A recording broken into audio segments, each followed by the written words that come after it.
Hi there and welcome back to Japan, where I'm going to be doing my first ever reaction and review to Takoyaki Rainbow. And well, since the channel restarted, you know how this works. Basically, you should pause this video now because the reaction you have to watch in a separate YouTube player by clicking the link in the description below. Sorry, we just have to do it that way. And then I'm going to give you the review afterwards. Well, after you unpause this video, which you should have paused right now because you should be watching the reaction from the description right now. You watched it? Because if you haven't watched it, I'm about to give you the review. Maybe you have watched it. Maybe you just unpaused me and you're wondering why I'm still talking like this. Here comes the review. What can we really say about Takoyaki Rainbow with money or whatever we're supposed to call it? I have to admit that this was... It was an example of one of the things that I really love about Japanese music. And I must say that I really hope this band, because I know these idol groups, I hope this is a relatively recent song and they're still together, because I know these idol groups don't always last that long. This is an example, though, of what I love about Japanese pop. In that, yeah, I know this is not for everyone. I can't imagine someone getting through this, however, and being either bored or not at least appreciating the sense of fun to it. You know, appreciating the whole presentation and the madness of it. I personally actually enjoyed it on a musical level because I have a bit of a like, maybe you'd even say a bit of a favoritism for some of the things that they were doing here. So obviously there was the changes of musical style, the lots of different sounds they were using and things which we'll get back to a bit later as well. But also the way that they layered these things together. Not only did it switch between things, but it kept elements of continuity. Now, to give you an idea, the basic elements of this, you obviously had the pop-punk sort of rocky style, I guess it was the chorus, which was interestingly written, had lots of chord changes, it had interesting chord changes, it wasn't just your sort of normal, oh, let's go C, G, D, C sort of thing.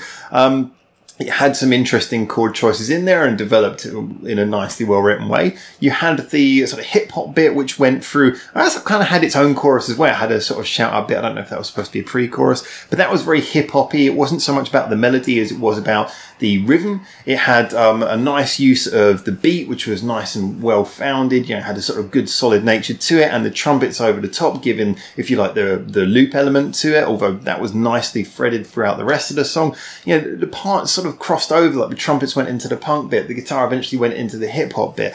Everything sort of started as contrast and then gelled together, and while that was happening, the vocal layering built up as well. It started with just sort of one person at a time for the best part, then you had your call and answer bits where they were sort of shouting along together and, you know, sort of singing and, you know, chanting behind, and then towards the end you had bits where there was held notes and all kinds of things happening over the top. It was really nice because it built up and it took all its elements and it moved them around and, you know, built them up together and built to a proper crescendo.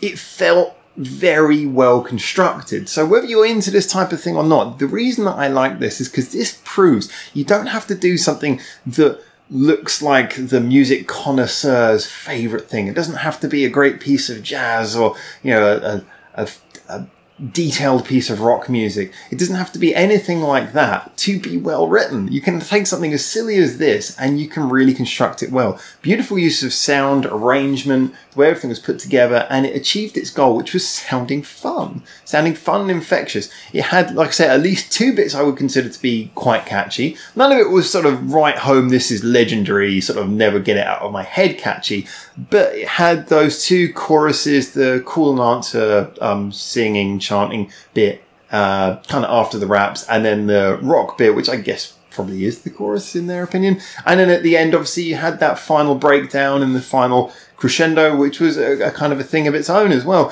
I mean, the whole song was full of little interesting moments. I loved the hip-hop as well. I was really surprised how well that was done. A lot of these sorts of pop groups, when they do hip-hop, they tend to recline into either very repetitive rhythms, or they sort of just slow down the rap. A lot of this was done at a relatively, you know, not sort of mind-blowingly fast, but a relatively fast speed. There was interesting rhythms, interesting choices. You could tell the girls' voices apart. It was just infectiously interesting, fun. I was really taken by this on many levels. I'm looking forward to hearing more. I don't know whether they keep this sort of twee, insane quality in all their songs, which the name of the group would suggest they probably do, or whether they have quite a bit of variation. I think either way I'd be happy, because like I say, this plays on a lot of things I like. I like music that uses those sort of dare I use such a generic word, but ethnic style backings. You know, like I said, this kind of had that down Mexico way style vibe of the production during the hip hop bits. It had obviously the hip hop elements, it had the poppy quality, and it had, you know, that sort of punky rock quality. These are all things that I really like, especially when they work well together. So, you know, I would not object to hearing more in the same vein as this, but then again, if they can show variation, I love groups of variation, so I think it would be hard, unless they drop an absolute bomb of a song in the next one I listen to, I think it'd be hard for them not to keep my attention, because I was really impressed by this. So, yeah, as a general, I have to say that I would definitely be interested in listening to this again, even though, like I say, it had good chorus sections to it, but it wasn't like the most catchy, it wasn't the most earwormy, most memorable chorus. I think that I would remember this song for its kind of crazy, insane approach. And I would definitely be interested in listening to this again, and certainly be interested in listening to more of the band. So if you know this band, or if you don't, get in there and give me your comments. But if you do know this band, please recommend what songs you think I should listen to next, whether it be to reinforce how much I like this, or to give variation so I can get a better idea of the artist, which is always very interesting as well. I like to do that. So I'd love to hear about you guys and whatever you think of this song. And remember, the comments is a great place, and liking and subscribing and all the YouTube stuff. However, if you want to get more info for discussion, there's plenty of people. We're all around on my Discord and Reddit, so please feel free to check out those things in the description below, as well as my Facebook, Twitter, and the Patreon for those wonderful people who keep this channel actually running.